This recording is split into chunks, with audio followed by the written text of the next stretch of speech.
நன்றியோடு மெச்சிருக்கிறோம். धन्यवाद की हम स्तुति करते हैं। இந்த நாளிலும் கூட எங்களை கொண்டு வந்தது உங்க கிருபை. इस दिन में आप हमें लेकर है, आपके अनुग्रह है। எவ்வளவு வாக்குத்தத்தங்கள் தந்திருக்கிறீர்கள். हम कितने प्रतिज्ञा दिया है, அதையெல்லாம் அந்த வார்த்தைகள் எல்லாம் விசுவாசிக்கும்படி எங்களுக்கு பலன் தாங்க. उस शब्दों को विश्वास करने के लिए हमें बल दीजिए। இப்பவும் ஆண்டவரே நீர் பேசுங்க ஆண்டவரே. अब आप बातें कीजिए, என்னால பேச முடியாது. मुझसे बोल नहीं सकती हूँ। ஆவியானவர் உதவி செய்கிறாங்க. आत्मा जी मदद कीजिए, நீர் பேசுங்க. आप बात कीजिए। இயேசுவின் நாமத்தில் கேட்கிறோம். यीशु के नाम से मांगते हैं पिता। நீர் இயேசுவா.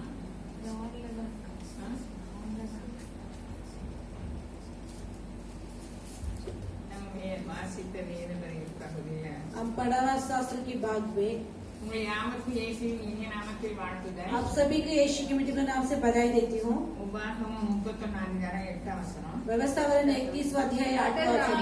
உனக்கு முன்பாக போகிறவர் அவர் உன்னோடே இருப்பார். அவர் உன்னை விட்டு விலகுவதும் இல்லை, உன்னை கைவிடுவதும் இல்லை. நீ பயப்படவும் கலங்கவும் வேண்டாம் என்றான். ஹல்லேலூயா. हालेलुया।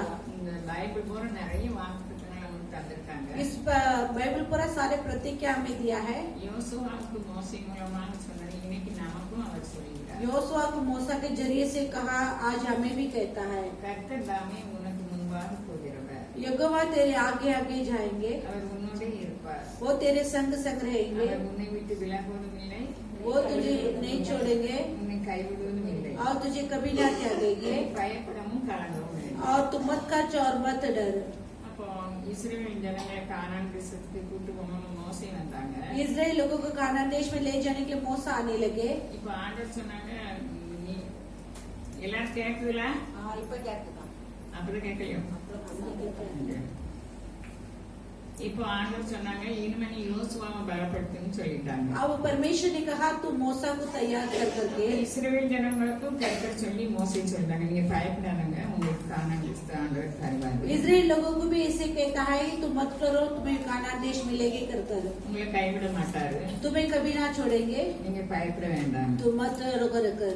இதே போலதான் நம்ம வாழ்க்கையில நிறைய பயங்கள் இருக்குது. ऐसे हमारी जिंदगी में बहुत डर होती है।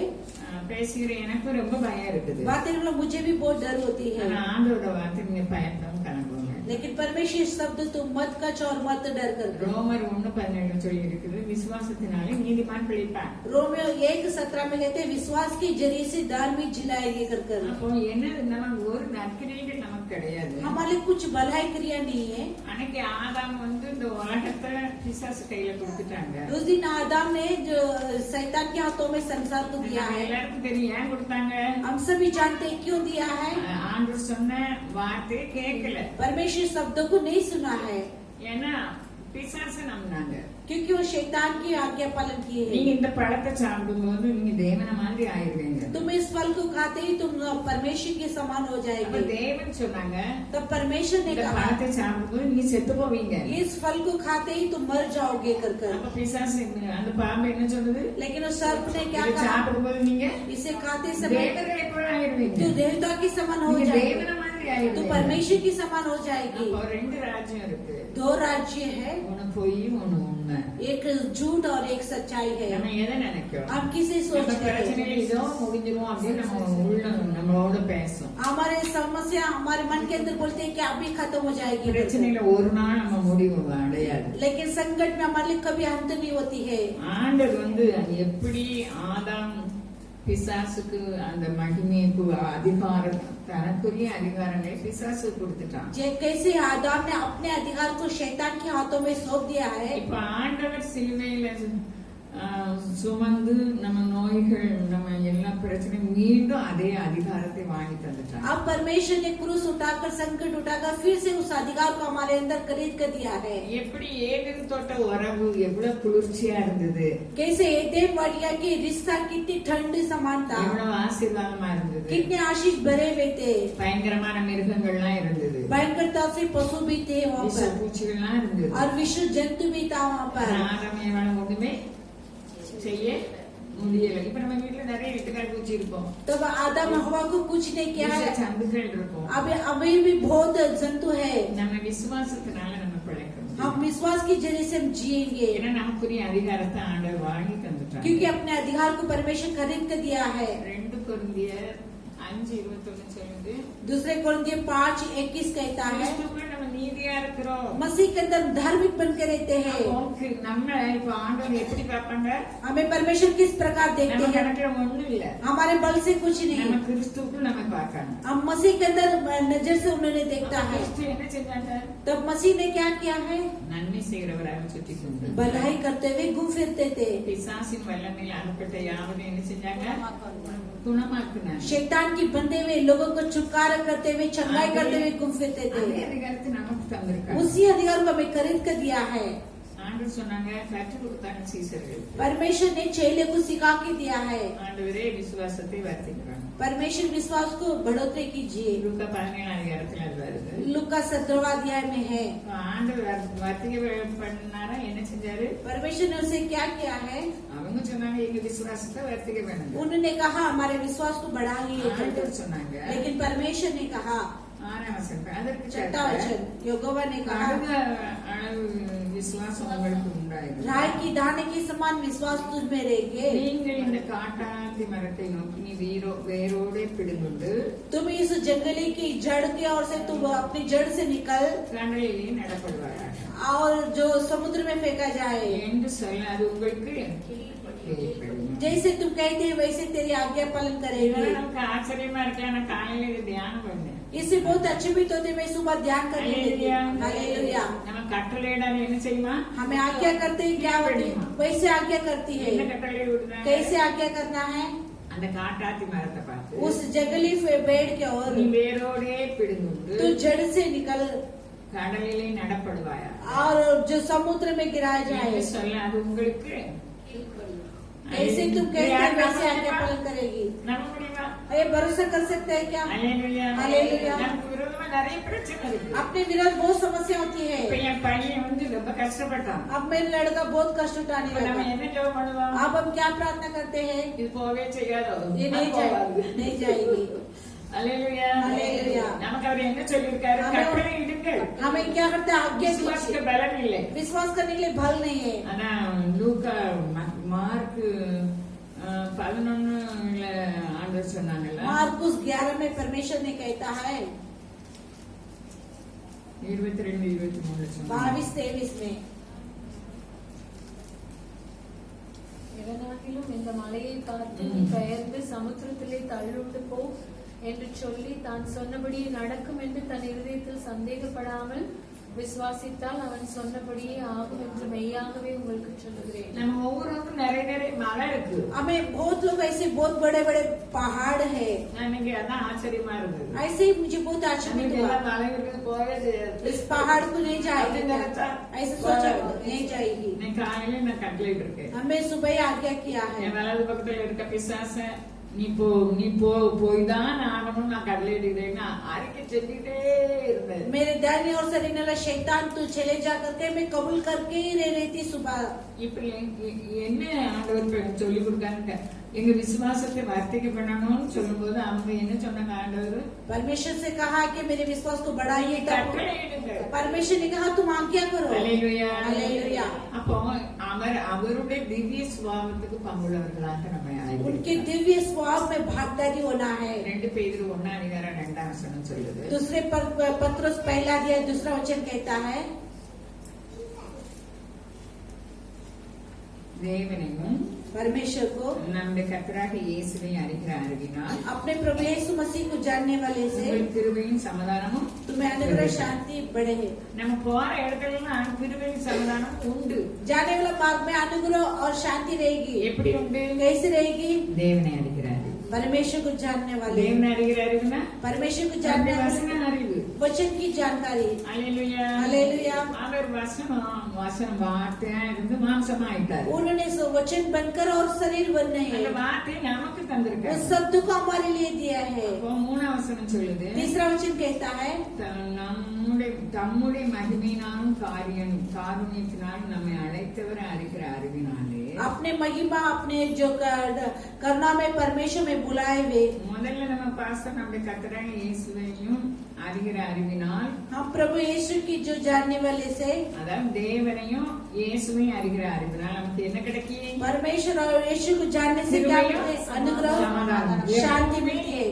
எல்லாமே எதிரா தான் இருக்குது. सब कुछ हमारे विरोध होती है. அத நம்ம சிந்தனை, நம்ம இருதயம், நம்ம ஆவிக்குள்ள हमारे हृदय, हमारे जो आत्मा के अंदर அவருடைய வசனத்தை கொண்டு வரணும். उनके वचनों को लेकर आना है. हालेलुया. வசனம் என்ன சொல்லுது? वचन क्या कहती है? கிருபையும் சமாதானமும் பெருகும். हमें अनुग्रह शांति बढ़ेगी. எப்போ? कब? தேவனை அறிகிற அறிவு, परमेश्वर की जानने वाले இயேசுவை அறிகிற அறிவு. यीशु मसीह को जानना है. அப்போ அது எப்படி செய்யுது? மகிமையா நம்மள அவர் அழைச்சிருக்காரு, அலையாம இந்த மத்தியானம் வரமாட்டோம். उन्होंने हमें बुलाया है, इसलिए इस दोपहर के नहीं बुलाए तो दोपहर में नहीं आएंगे. நம்முடைய மகிமையினாலும் காரணத்தாலும் நம்மை அழைத்தவரை, अपने महिमा, अपनी करुणा से हमें बुलाया. அப்போ நம்மை அவர் அழைச்சதுனால நமக்கு தைரியம் இருக்கு. उन्होंने हमें बुलाया, इसलिए मेरे हिवाई இப்ப धैर्य நம்ம है. அவரை அழைச்சதுனால அவரை அறிகிற அறிவினால நமக்கு என்னெல்லாம் கிடைக்கும்? अब उन्हें जानने वाले जानकर से हमें क्या मिलती है? ஜீவனுக்கும் தேவ பக்திக்கும் வேண்டிய யாவற்றையும் அவருடைய திவ்ய வல்லமையானது और जीवन की और उनकी दिव्य सामर्थ्य को நமக்கு கொடுக்குது, தந்தளிக்கிறது. हमें आज्ञा प्रतिज्ञा दी है. அப்ப ஜீவன்னா நமக்கு பலம் உண்டு. जीवन बोले तो हमारे बल நமக்கு रहेगी, பலவீனம் கிடையாது. हमारे कमजोर ஆனா निर्बल நமக்கு नहीं है, பலவீனம் வந்திருக்கு. लेकिन निर्बल आई है. வசனம் என்ன சொல்லு? விசுவாசத்தினா ஒன்று பதினேழு என்ன சொன்னா? 17 में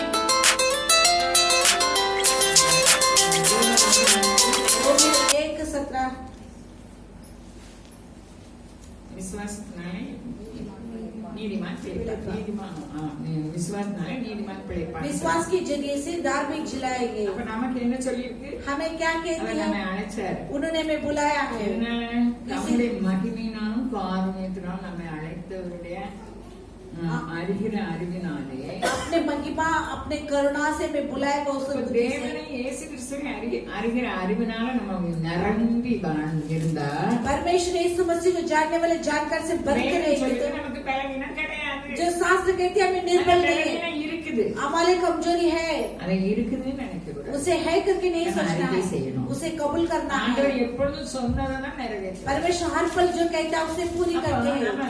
நம்ம பலவீனமா இருக்கும் போதே நம்ம பலமா இருக்கிறோம்னு அறிக்கையிடணும். हम कमजोरी में रहते समय में बलवान होकर के कबूल करना है. ஏன்னா யாரெல்லாம் அவர் அழைத்தாரோ அவர்களுக்கு அவர் தேவபலனா இருக்கிறார். 1 கொரிந்தியர்ல 1:24 சொல்லுது. जिन्होंने उनको बुलाया है उनके लिए परमेश्वर की बल लेकर के पहले कोरिन्थियों में पुस्तक में लिखता है. அப்ப நம்மை அழைத்ததினால நமக்கு பலவீனம் கிடையாது. हमें बुलाया इसलिए हमारे लिए कमजोरी नहीं है. அப்படிதான் சொல்லு 1 கொரிந்தியர் 1:24 पहले कोरिन्थियों पहला अध्याय 1 கொரிந்தியர் 1:24 पहले कोरिन्थियों पहला अध्याय 24. யூதரானாலும் கிரேக்கரானாலும் எவர்கள் அழைக்கப்பட்டிருக்கிறார்களோ அவர்களுக்கு கிறிஸ்து தேவ பலனும் தேவ ஞானமான நம்மளால இப்ப அழைச்சவங்க தான் வந்திருக்கோம். देखिए हमें बुलाया इसलिए यहाँ पर हम आए நமக்கு हैं. என்ன பலன் கொடுத்திருக்கு? तब हमें क्या बल दिया है? தேவ பலன் கொடுத்திருக்கு. परमेश्वर की बल ஆனா भी இது दिया है. பலவீனமா இருக்கும். लेकिन अब कमजोरी में அந்த है. பலவீனத்தை நினைக்க கூடாது. उस कमजोरी को नहीं सोचना அந்த है. வார்த்தை என்ன சொல்லுது? उस शब्द क्या कहती है? யாரா இருந்தாலும் யூதரானும் கிரேக்கர் யாரா இருந்தாலும் यहूदी और यूनानी कोई भी हो सकता है. யாரெல்லாம் அழைச்சாரோ जिन्होंने बुलाया है அவங்களுக்கு அது என்னதான் இருக்கு? वो उनके लिए क्या होती है? நம்ம மனுஷ பலனா हमारे मनुष्य की बल है क्या? தேவ பலன். परमेश्वर की बल. தேவ பலன் மாத்திரமே தேவ ஞானம் கொடுத்தாரு. परमेश्वर के ज्ञान भी हमें देते हैं. சில சமயம் நம்ம மூடி போடுறாரு. कई बार हमारे बुद्धि को ढाप देते हैं ஏன்னா அவருடைய அறிகிற அறிவுல நம்ம அவிசுவாசம் கொள்ளுதோம். क्योंकि उनकी जानने वाले जानकर से हम अविश्वास होती है. எபிரேயர் 1:3 சொல்ல அவருடைய வல்லமையுள்ள வார்த்தையினாலே எல்லாமே தாங்குகிறார். इब्रानियों पहले अध्याय में कहता है कि उनके शब्द के अनुसार सब कुछ संभव है. எபிரேயர் 1:3 इब्रानियों पहला अध्याय 3 ஆமா. तीसरा இவர் वचन. அவருடைய மகிமையின் பிரகாசமும் அவருடைய தன்மையின் சொரூபமாய் இருந்து சர்வத்தையும் தம்முடைய வல்லமையுள்ள வசனத்தினாலே தாங்குகிறவராய் தம்மாலே தாமே தம்முடைய பாவங்களை நீக்கும் சுத்திகரிப்பை உண்டு பண்ணி உன்னதத்தில் உள்ள மகத்துவமானவருடைய வலது வருஷத்திலே உட்கார்ந்தார். எப்படி செய்யுதுன்னு சொல்லிட்டாங்க. அந்த வசனம் என்ன சொல்லுது? इस वचन क्या कहती இதெல்லாம் है? நம்ம கவனிக்கணும். इसे हम ध्यान நம்ம देना है. சூழ்நிலையை கவனிக்க கூடாது. हमारे परिस्थिति को नहीं देखना है. இவர் அவருடைய மகிமையின் பிரகாசம், பிதாவுடைய மகிமையின் பிரகாசமும் उनकी जो पिता की महिमा की प्रसन्न தன்மையும் சொர்க்கமாய் இருந்து उनके जो स्वरूप बनकर चार சார்பத்தில் बनकर நம்முடைய வல்லமையுள்ள வசனம். வசனத்துக்கு என்ன இருக்கு? सब वस्तु से अपने सामर्थ्य भरा वचनों से அல்லேலூயா. அல்லேலூயா. வசனத்தினாலே தாங்குகிறவர், वचन से संभालता है, தம்மாலே தாமே वह अपने आप இயேசு கிறிஸ்து நம்முடைய பாவங்களை நீக்கும் சுத்திகரிப்பை உண்டு பண்ணி மரணத்தினால நமக்கு சுத்திகரிப்பை உண்டு जो பண்ணிட்டார். यीशु मसीह के पापों से वो अपने सारे पापों को धो दिया है உன்னதத்துள்ள மகத்துவமானவருடைய வலது வருஷத்தில் உட்கார்ந்தார். और परम प्रधान की उनकी दयनीय सामर्थ्य की दयनीय ओर से बैठे हैं। அங்க உட்கார்ந்து என்ன பண்ணிட்டு இருக்காரு? वहाँ पर बैठ के क्या करता है? நமக்காக ஜெபம் பண்ணிட்டு இருக்காரு. अपने लिए प्रार्थना करता है। ஹல்லேலூயா. हालेलुया। நம்ம இந்த உலகத்துல எல்லாம் உபத்திரவம் வரும். हम संसार में सब संकट आती है, ஆனா நம்ம விசுவாசம் எப்படி இருக்கு? लेकिन हमारे विश्वास किस प्रकार போர்ட்ல की है? ஆண்டவரும் போறாங்க, जो बोर्ड में परमेश्वर गए थे, சீசர்களும் போறாங்க. चेले में गए थे। இப்ப புயல் வீசுது, अभी तूफान आती है கடல் கொந்தளிக்குது, और लहर उठती போர்ட் है அமிழுது, और जहाज डूब रहे அவர் हैं, அமைதியா போகுது. लेकिन वो चुपचाप सो रहे இந்த हैं। அனுபவத்துக்கு நானும் நீங்களும் வரணும். इस अनुभव में मैं भी हम நான் கற்றுக்கொள்கிறது உங்களுக்கு சொல்லுவேன். मैं जो सीखती हूँ उसे तुम्हें நம்ம कहती हूँ। வாழ்க்கை படகுல புயல் வீசலாம், हमारी जिंदगी की यात्रा में तूफान आ सकती है। வீசுதுன்னு பார்க்க கூடாது. हाय तूफान आती है करके नहीं ஆண்டவர் डरना என்ன है। சொன்னாரு? परमेश्वर क्या ஏன் कहते हैं? பாட்டீங்க? तुम क्यों डरते हो? ஏன் உங்களுக்கு விசுவாசம் இல்ல? क्यों तुम्हारे विश्वास அப்ப नहीं है? என்னதுதான்? तब क्या है? அவர் மேல உள்ள நம்பிக்கை, उनके ऊपर रहने वाला भरोसा। அந்த விசுவாசம் நம்மை வெட்கப்படுத்தாது. इस विश्वास में लज्जित नहीं करते हैं। ஆண்டவர் கடலின் காற்றையும் அதட்டினாங்க. परमेश्वर आंधी तूफान को डांटने लगे। ரெண்டாவது என்ன சொன்னாங்க? फिर दूसरे क्या कहते ஆண்டவர் हैं? சொன்ன அந்த அமைதியாயிட்டு. वो जो डांटते ही चुप होने लगी। அப்புறம் என்ன சொன்னாங்க? फिर उसके बाद क्या कहा? ஏன் பயப்பட்டீங்க? क्यों तुम क्यों डरते हो? ஏன் நீங்க பயப்பட்டீங்க? तुम क्यों डरते हो? அப்ப அதுக்கு என்ன அர்த்தம்? उसकी मतलब क्या होता है? நான் செய்ததை நீங்க செய்யணும். जो मैं कहता हूँ उसे तुम भी करना है। கடலின் காற்றை என்ன செய்யணும்? आंधी तूफान को क्या करना? उसे डांटना है। அல்லேலூயா. हालेलुया। நம்ம ஜெபம் பண்றது எப்படி இருக்கு? हम प्रार्थना कैसी होती है? நேரா எனக்கு இப்படிதான் இருக்கு, அப்படி செய்யக்கூடாது. हर पल ऐसी है करके नहीं बोलना है, நன்றி சொல்லணும் அவருக்கு. धन्यवाद बोलना है। நன்றி சொல்ல சொல்ல நம்முடைய சூழ்நிலைகள் மாறும். धन्यवाद करते करते अपने அவர் परिस्थिति बदल जाती है। சூழ்நிலைக்கும் மேலானவர். अपने परिस्थिति भी बड़े हैं। நம்ம ஆண்டவர் பெரியவர். हमारे प्रभु बहुत बड़े हैं। லூக்கா 2:52 சொல்லுது, लूका 2 और 52 वचन कहती है, அவர் மனுஷ தயவிலும் हम मनुष्य की दया से தேவ கிருபையிலும் परमेश्वर के अनुग्रह से இயேசுவானவர் ஞானத்திலும் வளர்த்தியிலும் தேவ கிருபையிலும் மனுஷர் தயவிலும் அதிகமாய் விருத்தி அடைந்தார். அல்லேலூயா. हालेलुया। இன்றைக்கு தானே ஃபர்ஸ்ட் வாசிப்பேன், எடுக்க முடியலையா? எப்படி சொல்லப்பட்டிருக்கு? कैसे लिखा है? இயேசுவானவர் ஞானத்திலும் यीशु ज्ञान से பலத்திலும் और தேவ கிருபையிலும் परमेश्वर के अनुग्रह மனுஷ से தயவிலும் मनुष्य की सामर्थ्य அதிகமாய் விருத்தி और அடைந்தார். ज्यादा से बढ़ने இது लगी। யாருக்குள்ளது? ये किसे बताते நமக்கு உள்ளது. हैं? अपने हैं। தேவ கிருபை, परमेश्वर का अनुग्रह, மனுஷ தயவு, मनुष्य की दया, அது நமக்குரியது. जो वो सब अपने लिए है।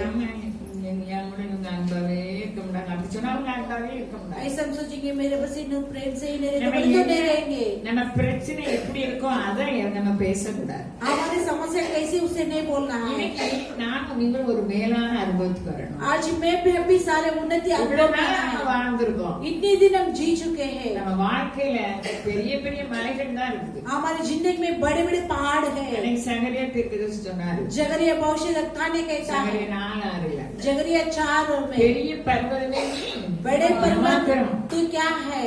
செருபாபேலுக்கு முன்பாக அது जरबाबेल के सामने ஏன் वो सब அந்த उनमें செருபாபேல் ஒரு முத்திரை மோதிரம். वो जरबाबेल एक जो अंगूठी के समान है। ஆண்டவர் அழைத்து அதிகாரம் கொடுத்தார். परमेश्वर उसे बुलाकर अधिकार दिया है। அது என்ன சொல்லுமா? கிருபை உண்டாவதாக, கிருபை உண்டாவதாக उसे சொல்லுங்க. कहता है कि अनुग्रह हो जाए कर कर। நமக்கு கிருபை தந்திருக்காரு. अब हमें अनुग्रह दिया है। என்னாகமம் 6 அதிகாரம் கடைசி 3 வசனம் சொல்லுது, जो गिनती की 6 अध्याय अंतिम 3 वचन कहता है, கர்த்தர் தம்முடைய முகத்தை உன்மேல் பிரகாசிக்க பண்ணி உன்மேல் கிருபையாய் இருக்க கடவர். கர்த்தர் தம்முடைய முகத்தை உன்மேல் பிரசன்னமாக்கி உனக்கு சமாதானம் கட்டளையிட கடவர் என்பதே. இவ்விதமாய் அவர்கள் என் நாமத்தை இஸ்ரவேல் புத்திரர் மேல் கூற கடவர்கள், அப்பொழுது நான் அவர்களை ஆசீர்வதிப்பேன் என்று சொல் என்றார். அல்லேலூயா. அல்லேலூயா. எந்த ஜாதிக்கு இல்லாதத நமக்கு தந்திருக்காரு. किसी जाति को ना देते हुए हमें दिया है। ஆசாரியர் நம்ம எல்லாருமே ஆசாரியரும் ராஜாக்களும். हम सब याजक और राजा है। அப்ப அன்னைக்கு ஆரோனோடு அவன் குமாரரோட சொல்ல சொன்னாங்க. उस दिन आरोन और उनके पुत्र की समान कहने लगे, நமக்கும் ஆசாரியம், நம்ம ஆசாரியரும் ராஜாக்களும். हम याजक और राजा है। அப்போ நம்ம என்ன சொல்லணும்? हमें क्या நம்ம कहना है? பிள்ளைகளை குறித்து என்ன சொல்லணும்? अपने बच्चों के बारे में क्या நம்ம कहना है? ஒவ்வொருவரையும் ஆசீர்வதித்து ஜெபம் பண்ணணும். हमें हर एक लोग आशीष करके प्रार्थना करना है। என் பிள்ளைகளை நான் ஜெபிக்கிறவங்க எல்லாம் ஆசீர்வதித்து ஜெபம் பண்ணுது. मेरे लिए प्रार्थना करने वालों में आशीष करके வேதம் प्रार्थना அப்படிதானே करते சொல்ல, அப்ப நான் ஆசீர்வதிப்பேன்னு சொல்றாரு. तब मैं आशीष करूंगा करके कहते हैं। அப்போ சிலவங்க ஆசீர்வதிப்பாங்க, कई लोग आशीष करते அது हैं தகுதி இல்லைன்னா நமக்கு வந்துரும் நினைப்பாங்க. जो उन्हें योग्य नहीं तो அப்படி हमारे पास நினைக்கவே आते கூடாது. हैं। ஆண்டவரே அவர்களை தகுதிப்படுத்தும். परमेश्वर ने योग्य நான் बनाइए। அவர்களை ஆசீர்வதித்து ஜெபிக்கிறேன். मैं उन्हें आशीष करके அந்த प्रार्थना ஆசீர்வாதம் करती அவங்களுக்கு हूँ, தாங்கணும். उस आशीष उनके पर रहेगी। நீங்க வேதத்துல சொல்லிருக்காங்க தகுதி இல்லைன்னா தாசனம் உங்களுக்கு வந்துரும். बाइबल में कहता है उनकी योग्य नहीं तो उस आशीष तुम्हारे पास आएगी। எல்லாரும் தகுதிப்படணும் நம்ம ஜெபம் सब பண்ணணும். योग्य बनना करके प्रार्थना करना है। சங்கீதம் 32 சொல்லுது, எவனுடைய ஆவியில் கபடம் இல்லாது இருக்கிறதோ அவன் பாக்கியவான். भजन संगीता 32 में कहते हैं जिसकी आत्मा निष्कपट है वो धन्य व्यक्ति है। மற்றவங்களை குறித்த ஒரு அன்பு. दूसरे के बारे में एक प्रेम। இப்ப நம்ம ஆண்டவர் சொல்றாரு, अब हमें परमेश्वर நம்ம कहता है, அடுத்தவங்களை சொல்லணும், நம்மளே சொல்லணும். हम दूसरे को कहना है, अपने को कहना है। ஆசீர்வதிப்பதுதான் அவருக்கு பிரியம். आशीष करना उनकी प्रिय है। கர்த்தர் உன்னை ஆசீர்வதித்து यहोवा तुझे आशीष कर तुम्हें बड़ा करेंगे। வார்த்தையில வல்லமை இருக்கு. उनके वचनों में सामर्थ भरे हैं। எபிரேயர் 4:12 தேவனுடைய வார்த்தையானது வல்லமையும் ஜீவன் உள்ளதாய். इब्रानियों जो 4:12 में कहते हैं कि परमेश्वर के वचन जीव